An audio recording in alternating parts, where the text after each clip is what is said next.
우리의 몸과 마음을 가다듬고 다 같이 일어서서 2025년 3월 30일 사순절 네 번째 주일 예배를 하나님께 드리겠습니다. 내가 주의 권능과 영광을 보기 위하여 이와 같이 성소에서 주를 바라보았나이다. 주의 인자하심이 생명보다 나음으로 내 입술이 주를 찬양할 것이라. 이러므로 나의 평생에 주를 송축하며 주의 이름으로 말미암아 나의 손을 들리이다. 하나님은 영이시니 예배하는 자가 영과 진리로 예배할지니라. 아멘.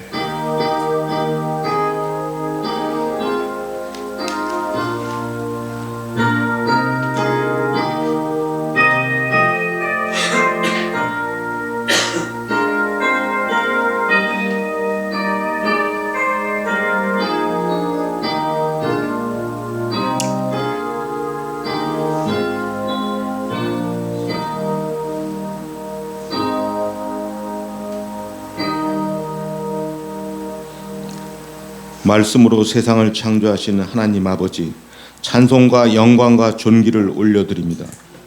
사모하고 기다리던 주일을 맞이하여 기쁨과 설레임으로 교회에 나왔습니다. 오늘도 진리의 말씀을 들으며 한 주간 세상에서 고달프게 살던 삶과 지친 몸에 새 힘을 얻기를 원합니다. 자비로우신 하나님의 음성이 들려올 때 낙심한 마음이 용기 얻기를 원합니다.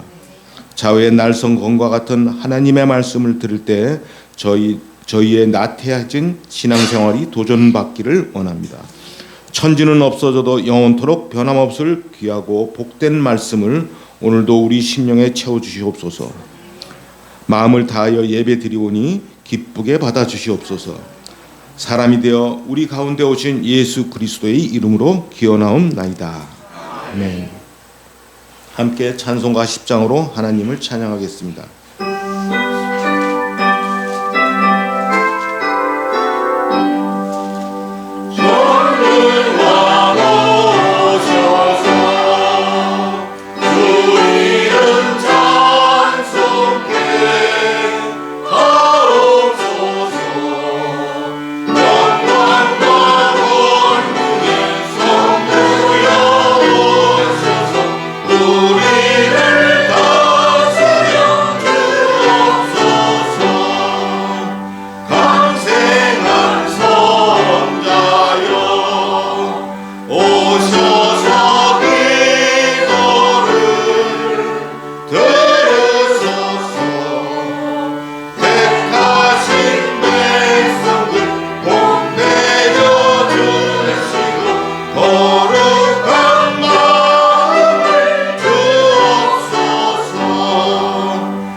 사도신경으로 우리 신앙을 고백하겠습니다. 나는 전능하신 아버지 하나님 천지의 창조주를 믿습니다. 나는 그의 유일하신 아들 우리 주 예수 그리스도를 믿습니다. 그는 성령으로 잉태되어 동정녀 마리아에서 나시고 본디오 빌라도에게 고난을 받아 십자가에 못 박혀 죽으시고 장사된 지 사흘 만에 죽은 자 가운데서 다시 살아나셨으며 하늘에 오르셔 전능하신 아버지 하나님 우편에 앉아 계시다가 거기로부터 살아있는 자와 죽은 자를 심판하러 오십니다. 나는 성령을 믿으며 거룩한 공교회와 성도의 교제와 죄를 용서받는 것과 몸의 부활과 영생을 믿습니다. 아멘. 오늘 시편 교독은 32편 7절부터 11절 말씀입니다. 주보 앞면을 봐주시기 바랍니다. 주는 나의 은신처이오니 환난에서 나를 보호하시고 내가 내 갈 길을 가르쳐 보이고 너희는 무지한 말이나 노새같이 되지 말지어다.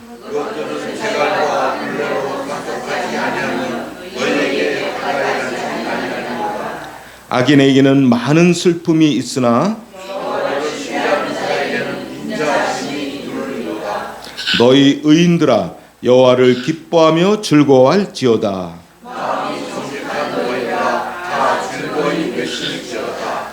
모두 자리에 앉으시기 바랍니다.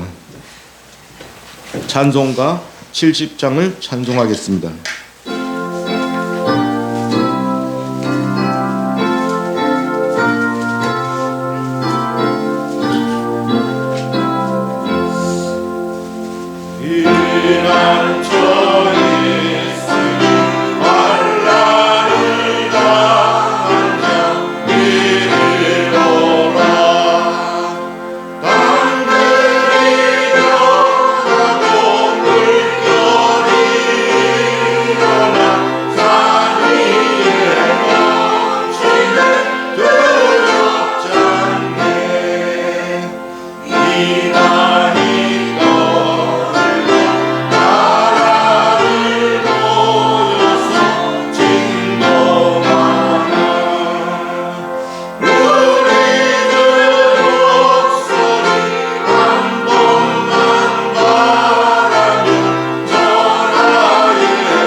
자비로우신 하나님, 지난 한 주간도 주님이 저희들과 함께 하시고 오늘도 주님을 찬양토록 교회로 불러주신 은혜 감사드립니다.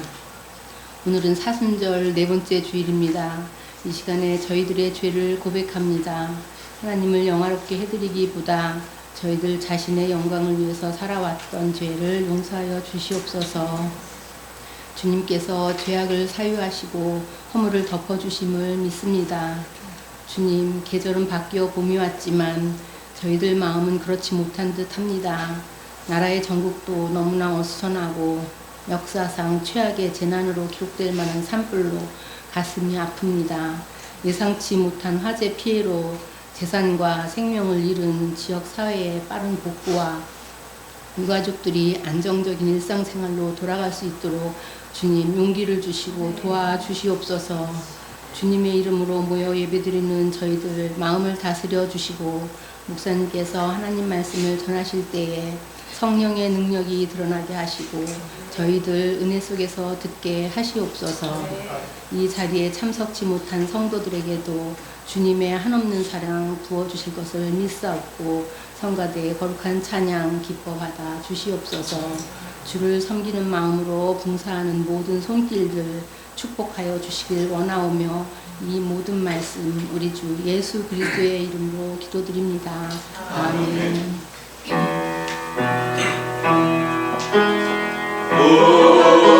우리 기도를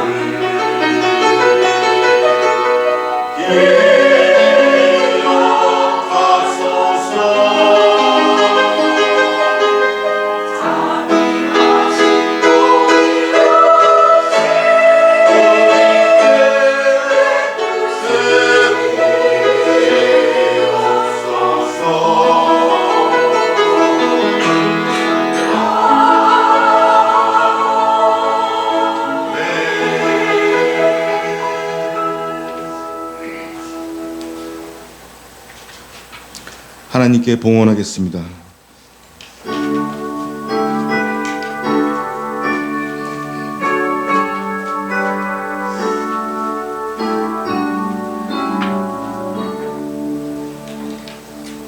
기도드리겠습니다. 하나님 아버지, 어렵고 힘든 세상을 살고 있지만 주님의 은혜로 세상 물결에 떠내려가지 않고 하나님과 함께 세상을 이기며 살게 해주셔서 감사합니다. 우리에게 필요한 물질을 필요한 많이 주신 걸로 알고 그 중에서 11조와 감사의 예물을 드립니다. 모든 것을 책임져 주시는 은혜와 사랑을 경험하고 물질보다 하나님을 우선순위에 두고 사는 사람 되게 도와주시옵소서. 예수 그리스도의 이름으로 기도드리옵나이다. 아멘.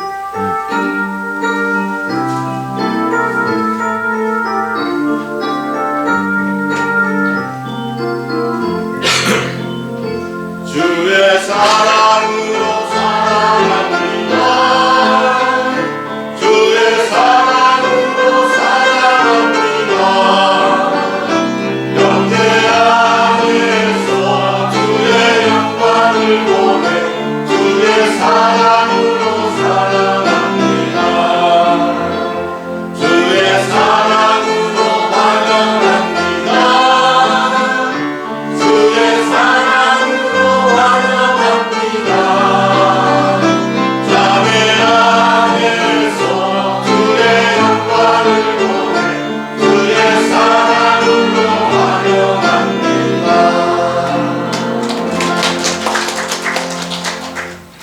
교회 소식 알려드리겠습니다. 오늘은 사순절 네 번째 주일입니다. 사순절이 깊어가면서 우리들도 그 기쁨을 경험할 수 있도록 어렵고 힘든 일도 많이 일어납니다. 상황과 현실은 그렇더라도 우리가 하나님 나라를 살고 있는 하나님의 백성이라는 정체성을 잃지 않고 하나님 부탁하신 삶을 살아가는 모두가 됩시다. 어렵고 힘든 시간을 겪고 있는 분들을 위해 기도합니다. 찬송가 421장을 찬송하겠습니다.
오늘 우리에게 주시는 말씀은 디모데후서 3장 1절에서 5절 말씀입니다.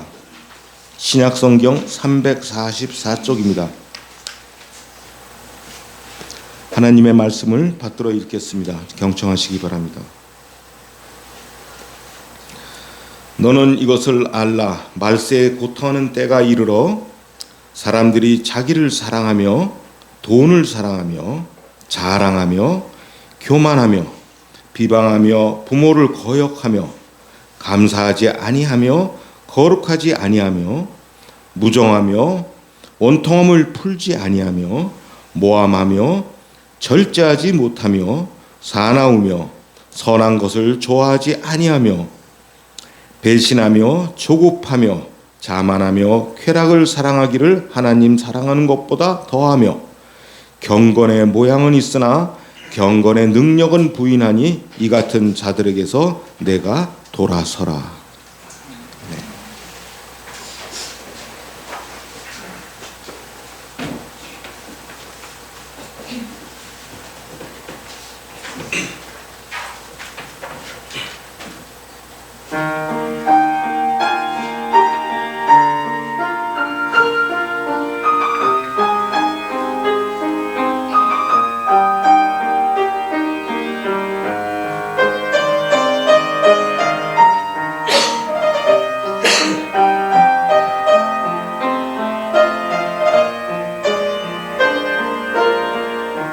참 좋으신 주님 귀하신 나의 주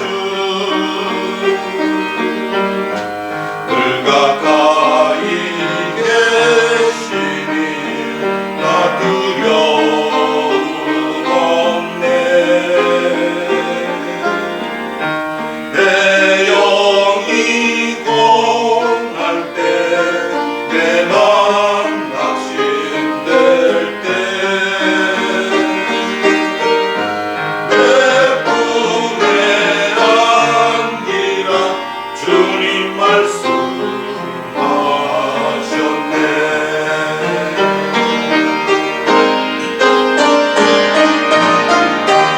마야 같은 세상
예수를 믿는다는 것은 교회만 다니면 예수 믿는 것이 아니라 지금까지 자기가 주인 되어 살던 삶을 내려놓고 예수님을 나의 주, 나의 하나님으로 모시고 그분이 우리에게 부탁하신 삶을 살아가는 것입니다.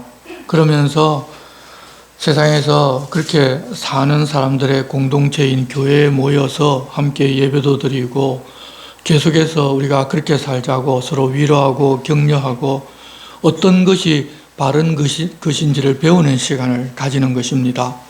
믿는다는 말을 그냥 아주 쉽게 풀어 간단하게 설명하면 우리가 그렇게 요약을 할 수가 있습니다.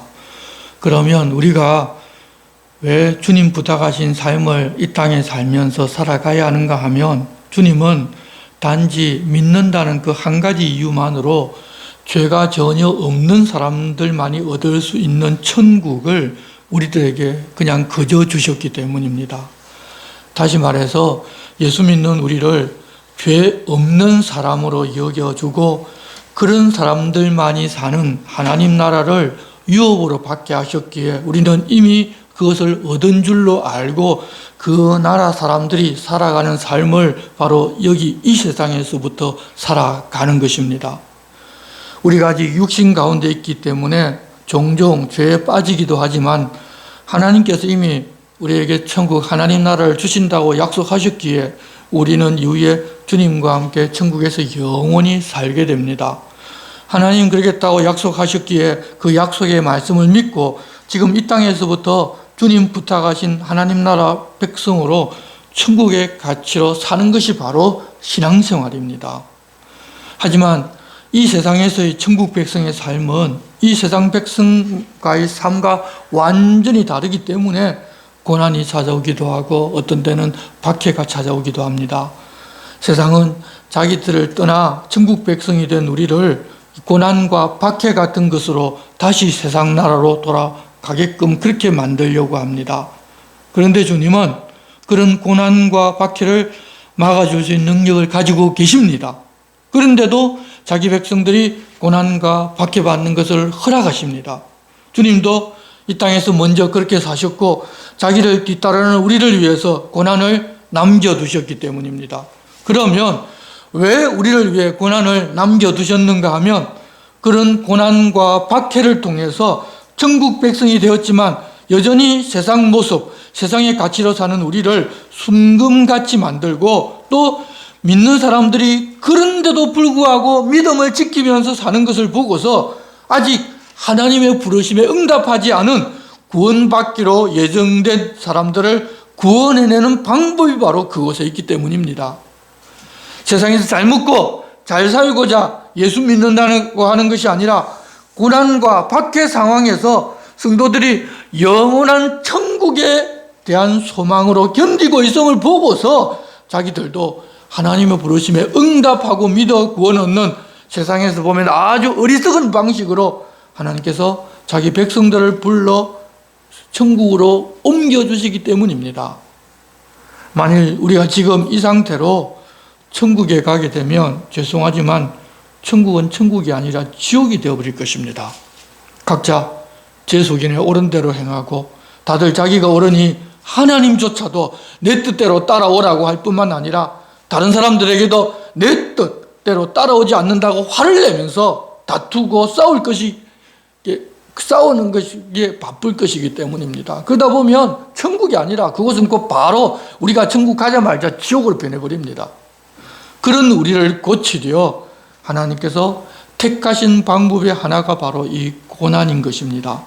고난을 통하여 하나님께서는 우리를 깨끗한 금으로 만들어 가십니다. 그래서 우리는 고난을 두려워하거나 무서워할 필요가 없습니다.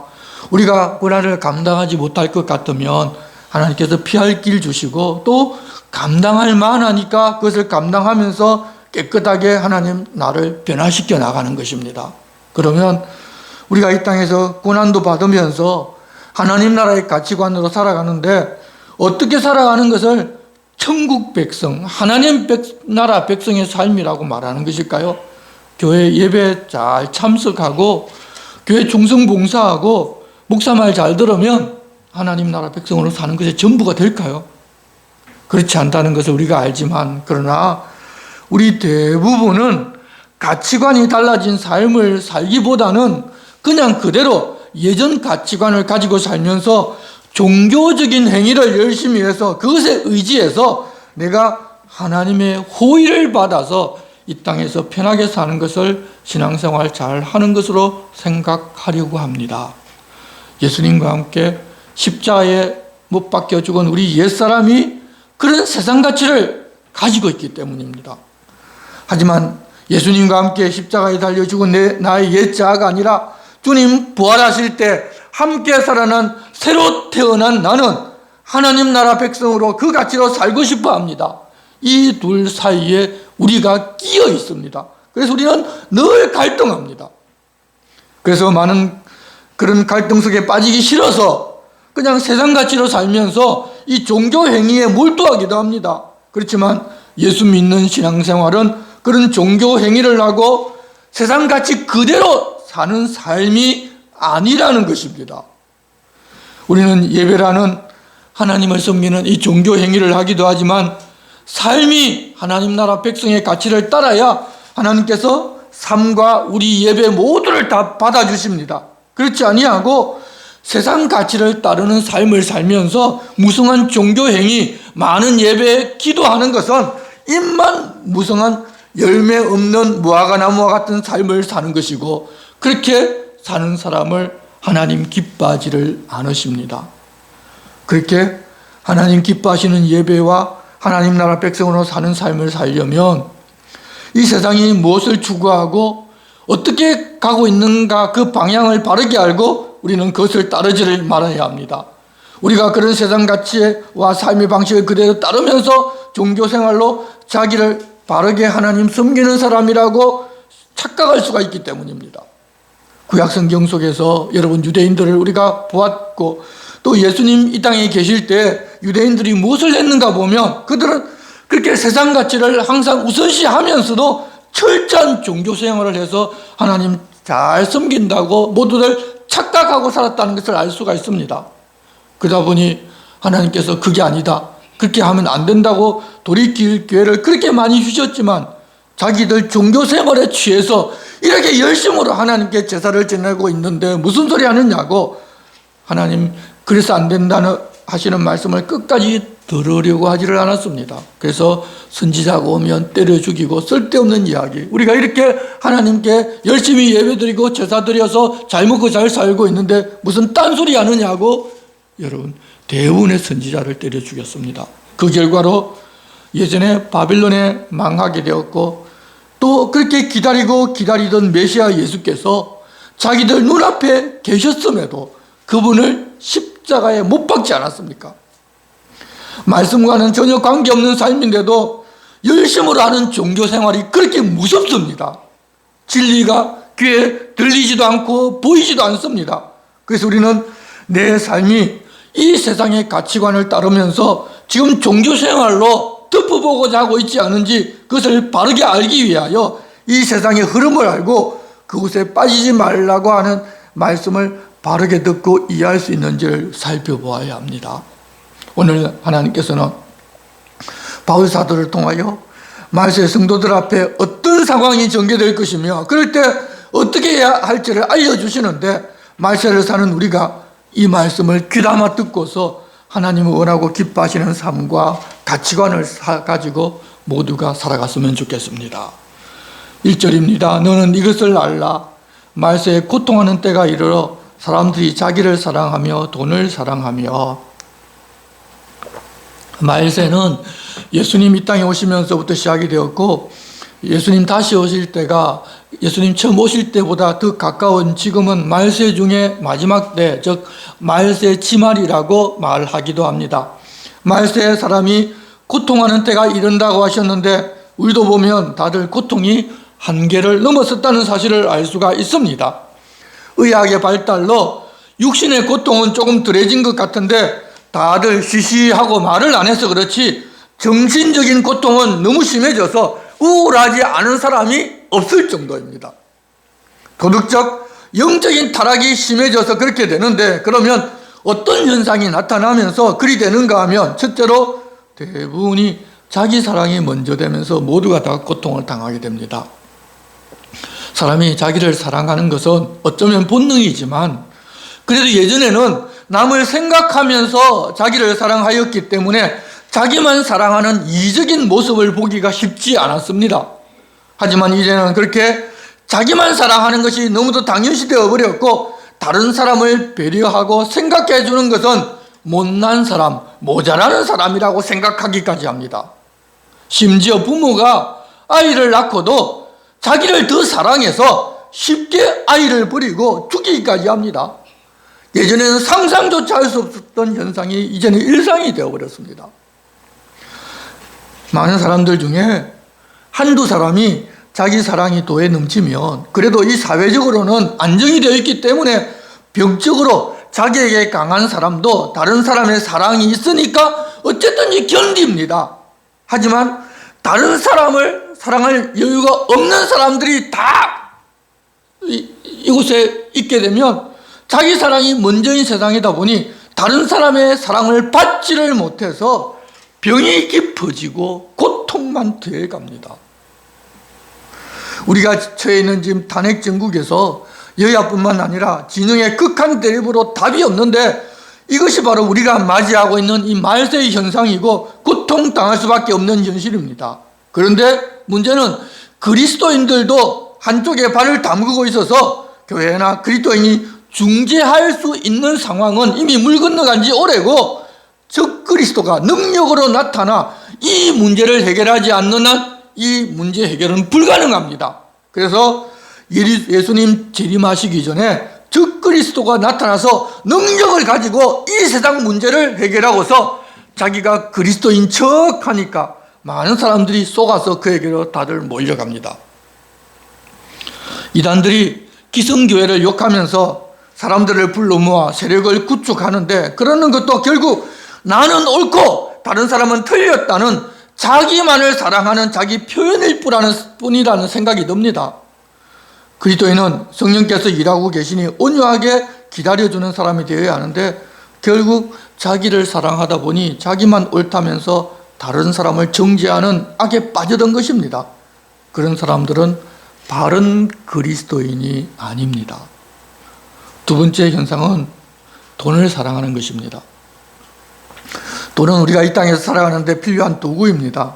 그런데 사람은 그 도구를 사랑하여 그것을 목적으로 삼고 살아갑니다.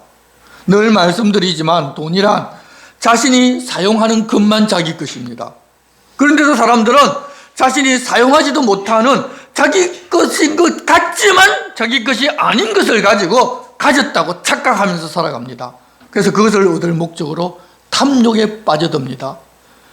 탐욕에 빠지게 되면 없어서 궁하면 가져야 되겠다고 돈을 추구하고 이미 많이 가진 사람들이라도 나보다 더 가진 사람들이 눈에 보이면서 더 많이 가지려고 합니다. 그게 탐욕의 특징입니다. 결국 인생의 목적이 돈을 많이 가지는 것이 되고 그러기 위해서 다른 사람 생각하지도 않고 어렵고 힘든 사람도 생각하지 않게 되는 것입니다. 그렇게 돈을 향한 탐욕에 빠지면 우리에게 필요한 만치 주시는 하나님을 보지를 못합니다. 돈이 넉넉하게 있지 아니하면 불안하고 우리는 근심하게 됩니다. 그래서 항상 기뻐하라, 쉬지 말고 기도하라, 범사에 감사하라는 주님의 말씀과는 그때부터 결별합니다. 그리고서도 하나님의 환심을 사서 좀 더 많이 가져볼 목적으로 소위 잘 믿는 사람들이 하는 종교 행위를 열심히 하면서 다른 사람들로부터 믿음이 좋다고 인정을 받고자도 합니다. 그렇게 해서 더 많이 벌면 하나님의 축복을 받았다고 간증하고 다니기도 합니다. 돈을 사랑하는 것이 아니라 하나님 맡기신 일을 하라고 주님이 주셔서 받아 사용하는 사람과는 삶의 방향이 아예 다르니까 한 걸음 물러서서 자기가 돈을 사랑하고 있고 그것이 내 삶의 목적이 되어 있는지 아니면 먼저 그의 나라와 그의 의를 구하면서 사니 하나님 맡겨주신 사명을 잘 감당하라고 나에게 돈을 넘치게 주셨는지 분별이 가능합니다. 내가 한 걸음만 물러서 있으면 됩니다. 그런데 우리는 돈 앞에는 물러서지를 않습니다. 그래서 우리는 내가 돈을 지금 사랑하고 있고 하나님을 사랑한다고 말은 하면서 사실은 사랑하는 돈을 더 얻기 위해서 하나님 앞에 열심히 충성하고 헌신하고 봉사하고 예배하는 것인지 구분 못할 때가 많습니다. 여러분 한 걸음 뒤로 돌아서서 내려서서 이제는 그것을 바로 보시기를 바랍니다. 그리고 먼저 구해야 할 것을 구하시기 바랍니다. 그러면 하나님 물질 필요한 만치 채워주십니다. 2절 하반절 이후에 말씀하신 것들도 이제 우리 주변에 너무 일상적이기 때문에 지금이 그런 시대라는 것을 쉽게 이해할 수 있습니다. 자랑하며 교만하며 비방하며 부모를 거역하며 감사하지 아니하며 거룩하지 아니하며 무정하며 원통함을 풀지 아니하며 모함하며 절제하지 못하며 사나우며 선한 것을 좋아하지 아니하며 배신하며 조급하며 자만하며 쾌락을 사랑하기를 하나님 사랑하는 것보다 더하며 경건의 모양은 있으나 경건의 능력은 부인하니 이 같은 자들에게서 내가 돌아서라. 예전에는 경건의 모양은 있었지만 능력이 없는 사람들이 있다고 지금 말합니다. 그런데 지금은 경건의 모양조차도 없는 세상입니다. 당시와는 비교도 안 되게 악해졌고 타락했고 그에 따라 고통이 더 심해진 시대라는 것을 우리가 눈을 들어서 세상을 보면 금방 알 수 있습니다. 경건의 능력이라는 것은 세상 사람들은 다들 세상이 흘러가는 물결대로 세상 방식대로 살아가지만 그런 물결을 거슬러 오르며 하나님 부탁하신 가치관을 지키면서 살아가는 것이 경건이고 경건의 능력입니다. 깊은 산에 살면서 세상과는 무관하게 자신만 생각하며 사는 것이 경건으로 사는 것이 아니라 이 세상 사람들과 함께 살면서 세상 사람들과는 다른 다들 세상 방식으로 세상 사람들이 살아가지만 하나님 주신 힘으로 이 세상 방식을 이기며 하나님 나라 방식과 가치관으로 사는 것을 경건의 능력이라고 한다는 것을 기억하시기를 바랍니다. 예수 아무리 잘 믿는 권사, 장로, 목사라 하더라도 돈 앞에서는 꼼짝 못하는 사람들 너무나 많은데 죄송하지만 그 사람은 산기도 가고 정말 거룩하게 혼자 살면서 사는 것 같아도 경건의 능력 전혀 없는 것입니다. 또한 하나님께 충성한다고 하면서 부모를 경시하고 사는 것도 마찬가지입니다. 우리 교회는 죄송하지만 이런 분들이 없어서 정말 다행입니다. 그런데 다른 교회 가면 교회 열심으로 충성 봉사하시는 분들 중에 부모와 절연한 분들도 많이 있습니다. 그러면서도 너무 교회 충성 봉사 헌신하는 사람으로 불리지고 있습니다. 여러분, 착각입니다. 하나님 절대 기뻐하지 않으십니다.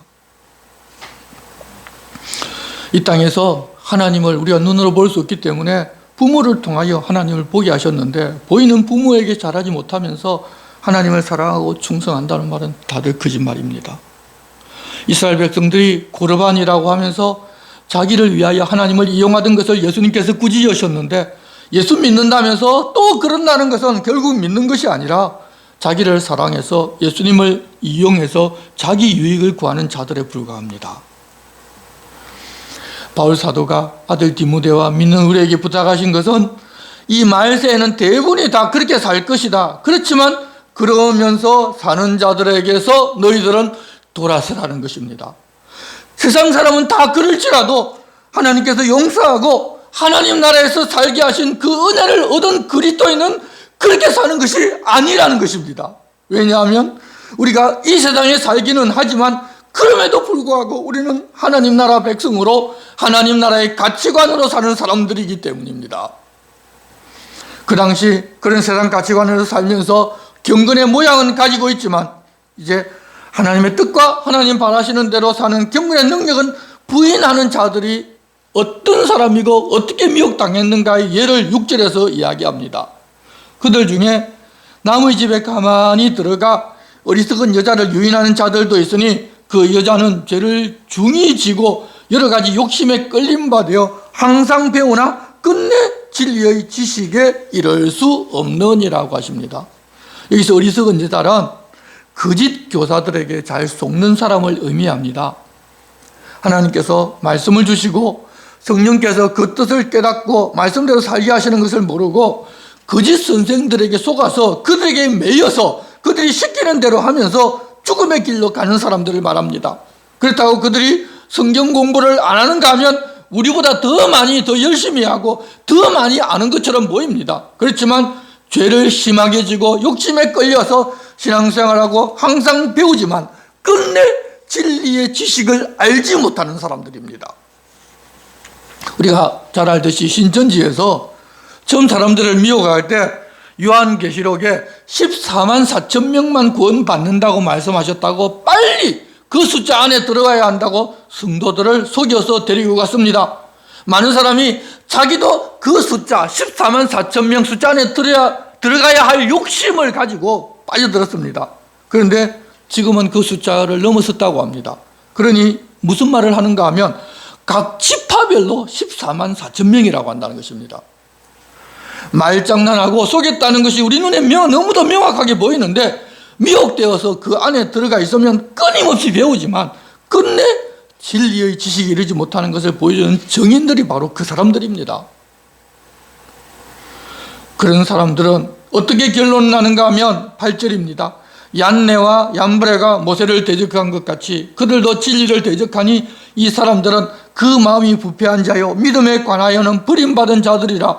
그러나 그들이 더 나아가지 못할 것은 저 두 사람이 된 것과 같이 그들의 어리석음이 드러날 것입니다. 조금만 시간이 지나면 그들은 자기들의 어리석음을 드러낼 것이라고 말씀하셨는데 이단들은 처음에는 자기들이 옳은 것 같이 사람들을 많이 모았지만 결국은 자기들 정체를 드러내게 됩니다. 진리편에 선 사람들은 그것을 볼 수가 있어야 합니다. 그런 자들은 믿는 사람들을 속여서 세력을 얻어 자기들에게 진리가 있는 것처럼 보이지만 반면에 바울 사도는 진리를 가르치고 가르친 진리의 교훈대로 살면서 고난도 받고 박해도 받았습니다. 그렇게 당했지만 그는 끝까지 진리대로 행하였고 그렇게 당했지만 주님은 그를 구원해 주셨습니다. 디모데가 처음 바울을 만났을 때 바울이 루스드라에서 죽어 성 밖으로 던져졌는데 그때 다시 사는 것을 본 사람입니다. 그때 일어났던 일을 생각나게 하면서 그때 자신이 행하던 어떤 식으로 행하던가를 디모데로 하여금 다시 떠올려 생각하게 합니다. 진리를 따라 사는 것은 그렇게 여러분 고난의 길로 가는 것입니다. 10절 말씀입니다. 나의 교훈과 행실과 의향과 믿음과 오래 참음과 사랑과 인내와 박해를 받음과 고난과 또한 안디옥과 이고니온과 루스드라에서 당한 일과 어떠한 박해를 받은 것을 내가 과연 보고 알았거니와 주께서 이 모든 것 가운데서 나를 건지셨느니라. 무릇 그리스도 예수 안에서 경건하게 살고자 하는 자는 박해를 받으리라. 여러분 이 세상에서 보면 다른 종교를 가지고 사람들 보기에 경건하게 살고자 하는 사람들을 볼 수가 있습니다. 그런데 이 세상은 그런 사람들을 존경하고 칭찬합니다. 많은 사람들이 그런 사람들을 추종합니다. 방송과 같은 매체에서도 굉장히 인기가 많습니다. 하지만 그리스도 안에서 경건하게 살고자 하면 세상은 그 사람을 미워하고 박해합니다. 자기가 주인 되어서 자기의 경건을 드러내며 다른 사람들에게 자랑하고자 하는 사람은 세상이 존경하고 칭찬하며 박해하지 않는데 하나님을 주인 삼고 주인이신 그분이 부탁하신 경건한 삶을 살고자 하면 박해를 받는다는 것입니다. 왜 그런 사람들은 세상 사람들로부터 존경받는가 하면 그런 사람들은 결국 자기를 사랑하는 사람들의 마음에 드는 말을 하기 때문에 세상에서 경건한 사람들은 세상 사람들로부터 존경을 받고 인정을 받습니다. 그 반면에 예수 그리스도 안에서 경건하게 살고자 하는 사람들이 하는 말은 자기를 부정하고 하나님 앞에서 발견되는 사람의 길을 말하니 자기를 사랑하는 사람들의 귀에는 좋게 들리지 않기 때문에 그런 사람들을 싫어합니다. 성도 여러분, 예수 믿고 경건하게 살고자 하면 다른 사람들의 인정도 받는 만사 형통의 삶을 우리가 살아가는 것이 아닙니다. 우리는 내가 경건하게 살면 남들이 나를 알아봐 줄 것이라고 생각하는데 죄송하지만 세상에 속한 사람들은 그렇게 해도 알아봐 주지만 예수 안에서 그렇게 하는 사람들은 알아봐 주는 것이 아니라 오히려 핍박을 받을 수 있다는 것을 알아야 합니다. 우리가 이 세상 나라 소속이 아니라 하나님 나라 백성들이기 때문에 핍박하여 하니까 그것을 생각하고서 이상하게 여기지 마시기를 바랍니다. 그런 것 때문에 갈등하고 예수 믿는 신앙이 뭔가 잘못됐다고 고민하는 사람 많고 심지어는 신학 교수의 부인이라는 사람이 자기는 신앙생활 잘하고 독일까지 가서 남편이 유학까지 가서 했는데 꼭 자기가 들어가려고 하는 그 자리에 다른 사람이 들어온다고 아니 중한테 가서 왜 그런지 묻는 여러분 신학교 교수 부인이 있습니다. 그게 영상으로 지금도 떠돌아다닙니다.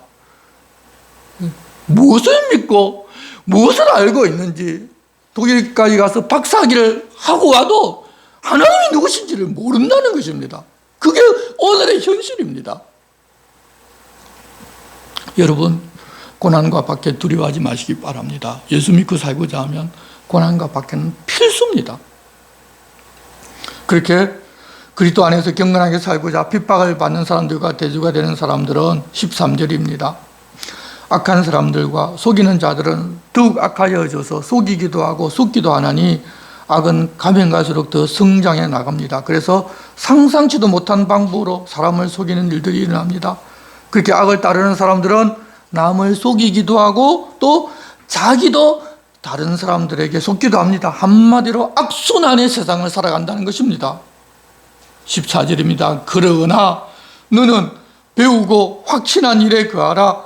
너는 내가 누구에게서 배운 것을 알며 또 어려서부터 성경을 알았나니 성경은 능히 너로 하여금 그리스도 예수 안에 있는 믿음으로 말미암아 구원에 이르는 지혜가 있게 하느니라.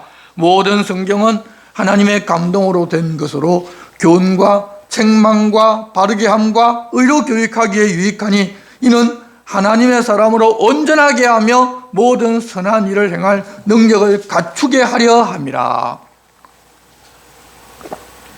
거짓 교사들은 성경이 부족하다고 늘 새로운 이론과 교리를 내세우면서 어리석은 자들을 미혹하는 일을 세상이 끝날 때까지 계속하겠지만 바울 사도가 디모데에게 가르친 교훈, 당시의 성도들에게 보낸 편지와 예수께서 행하신 일을 기록한 책과 같이 이미 우리가 배운 내용은 절대로 바뀌지를 않으니 배우고 확신한 그 안에 있으라는 것입니다.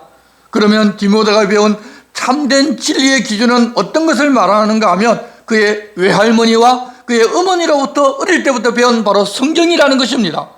이때의 성경은 구약 성경을 말합니다. 구약 성경이 결국 예수 그리스도로 말미암는 구원의 지혜를 가르쳐주고 교훈과 책망과 바르게 함과 의로 교육하기에 유익하여 하나님의 사람으로 온전하게 하며 모든 선한 일을 행할 능력을 갖추게 해준다는 그런 말씀입니다. 구약 성경만 보아도 그런데 지금은 신약 성경까지 완성이 되어 있으니 하나님의 사람으로 우리가 온전하게 하며 모든 선한 일을 행할 능력을 갖추게 하는 데는 조금의 부족함도 없는 시대를 우리가 지금 살아가고 있는 것입니다. 우리가 예수 그리스도를 믿어서 하나님의 사람이 되었는데 하나님의 사람으로 온전하게 살아가는데 오직 성경만이라도 충분하다는 것입니다. 어떤 사람들은 성경만 가지고는 안 된다면서 신비한 능력이 있어야 된다, 어떤 훈련도 필요하다고 말하는데 전부 거짓말입니다. 하나님 말씀을 뒤로 돌리고 자기들이 특별한 사람이라고 자기를 내세우는 거짓 선생들이 하는 말에 불과합니다.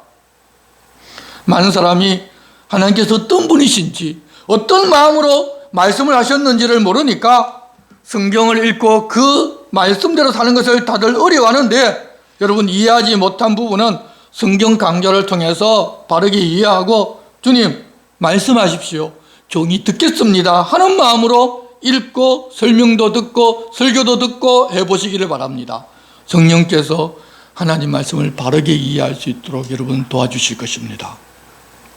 그렇지 않고 여전히 자기가 주인 되어 살면서 자기가 듣고 싶은 말씀을 듣고 읽고자 하면 그것에 일치되어서 은혜되는 내용은 눈과 귀에 들어오지만 정작 하나님 우리에게 부탁하시는 말씀은 귀에 들리지도 않고 눈에도 보이지도 않습니다. 그런 어린아이 신앙에서는 빨리 벗어나야 할 것입니다. 하나님께서는 이 신구약 성경을 통하여 교훈과 책망과 바르게 함과 의로 교육받아 하나님의 사람으로 온전하고 모든 선한 일을 행할 능력 갖추기를 지금도 바라고 계십니다. 우리들 모두가 다 말입니다. 한 사람도 예외 없이 목사만 그러고 성도들은 그런 목사가 바르게 알려만 주면 그대로 하는 게 아니라 한 분 한 분이 다 그렇게 되기를 원하십니다. 이제 사장은 결론으로 가면서 좀 다정하게 말할 것 같은데 오히려 더 단호하게 디모데에게 권면합니다.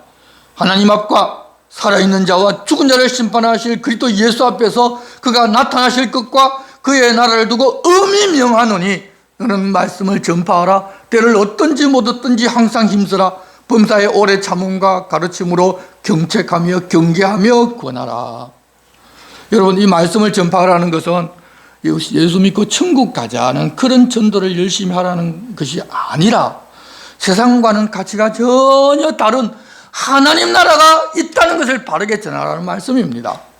당시 이 로마의 박해가 있는 상황에서 세상 나라가 전부가 아니라 하나님 나라가 있으니까 박해를 받고 죽임을 당할 수도 있는 그 나라로 초대하는 것과 거짓 교사들이 세상 철학의 말씀을 반점 섞은 거짓 복음을 전하고 있는데, 그렇게 하는 것이 아니라 세상은 줄 수 없는 영원한 것을 추구하는 바른 복음을 전하라는 것입니다.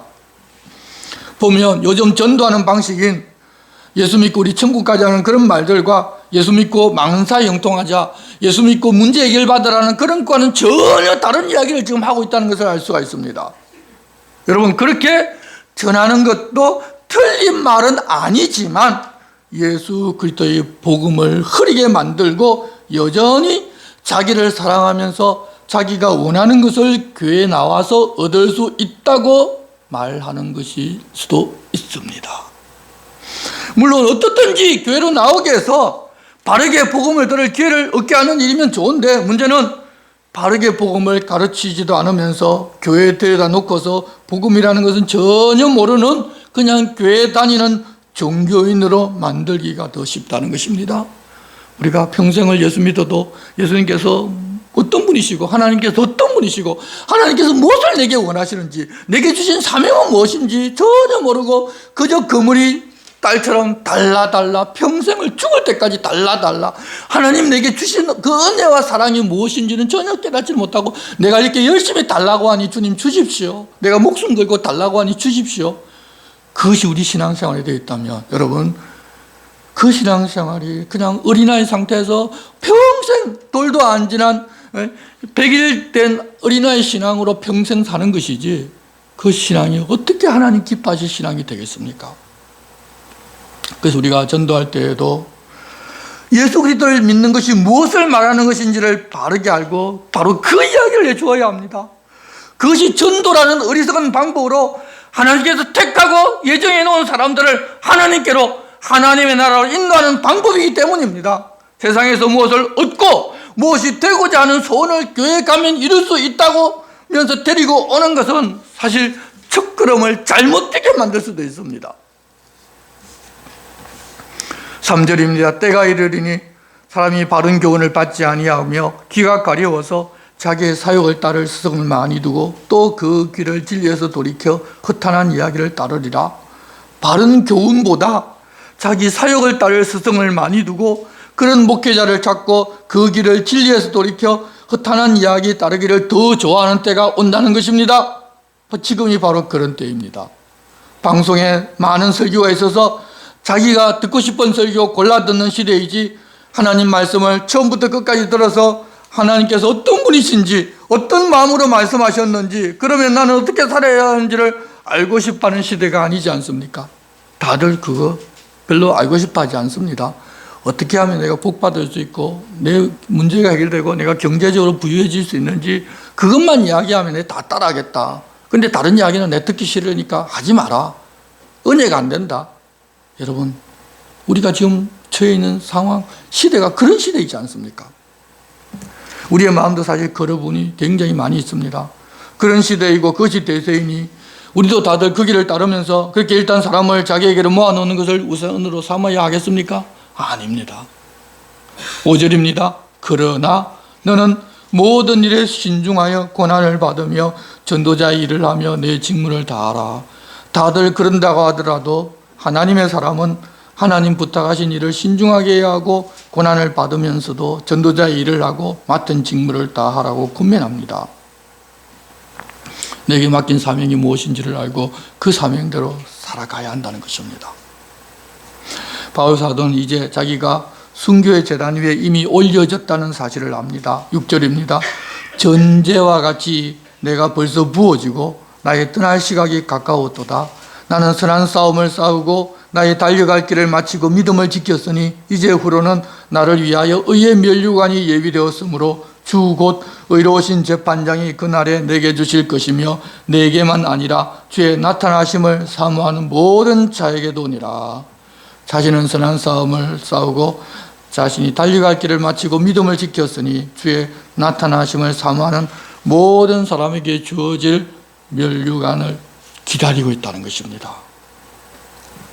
그리고서 이제 사적인 부탁을 하고서 편지를 맺게 됩니다. 9절입니다. 너는 어서 속히 내게로 오라. 데마는 이 세상을 사랑하여 나를 버리고 데살로니가로 갔고, 그레스게는 갈라디아로, 디도는 달마디아로 갔고, 누가만 나와 함께 있느니라. 내가 올 때 마가를 데리고 오라. 그가 나의 일에 유익하니라. 두기고는 에베소로 보내었노라. 내가 올 때 내가 들어와 가보의 집에 둔 겉옷을 가지고 오고, 또 최근 특별히 가죽 종이에 쓴 것을 가져오라. 구리 세공업자 알렉산더가 내게 해를 많이 입혔으며 주께서 그 행한 대로 그에게 갚으시리니 너도 그를 주의하라. 그가 우리 말을 심히 대적하였느니라. 내가 처음 변명할 때 나와 함께 한 자가 하나도 없었고 다 나를 버렸으나 그들에게 허물을 돌리지 않기를 원하노라.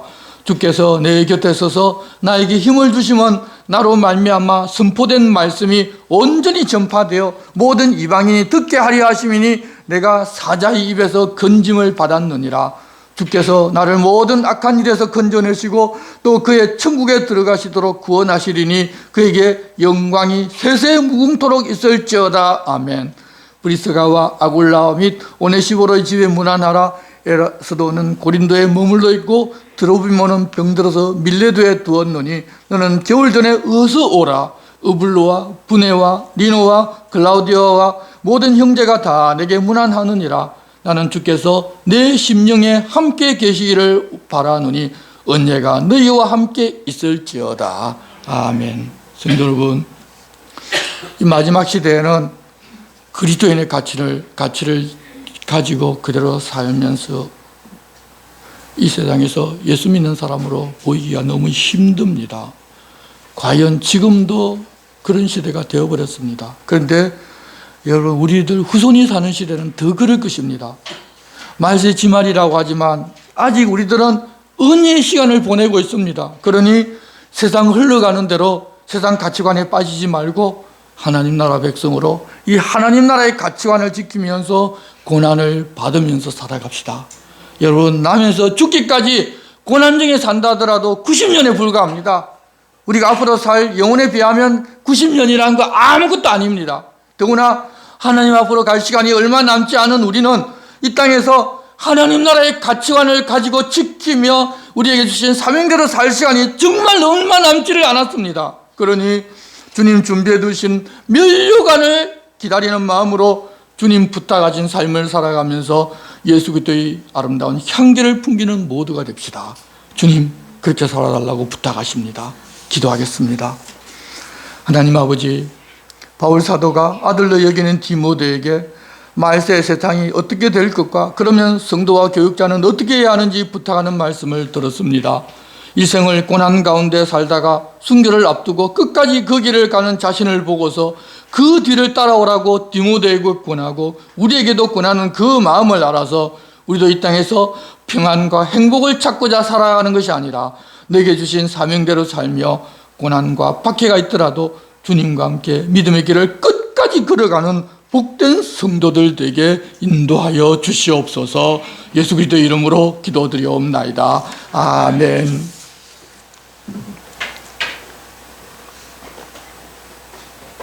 다 같이 일어서서 찬송가 53장을 찬송하겠습니다.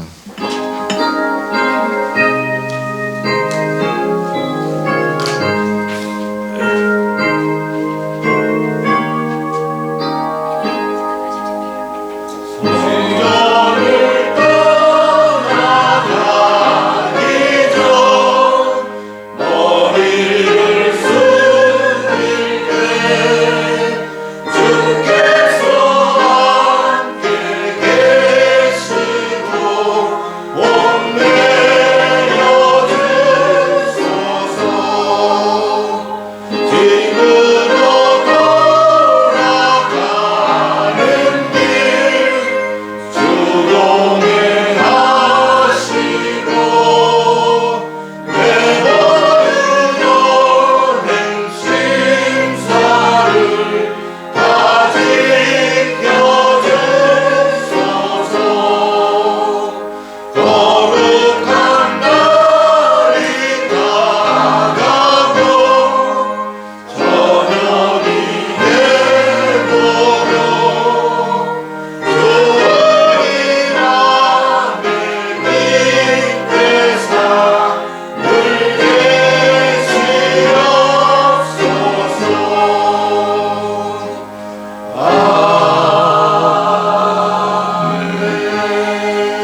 이제는 우리 주 예수 그리스도의 은혜와 하나님 아버지의 사랑과 성령님의 감동 감화와 교통하심이 고난과 역경 가운데서도 주님 부탁하신 길을 끝까지 걸어가는 성도들 위해 영원토록 함께 하시기를 축원하옵나이다. 아멘.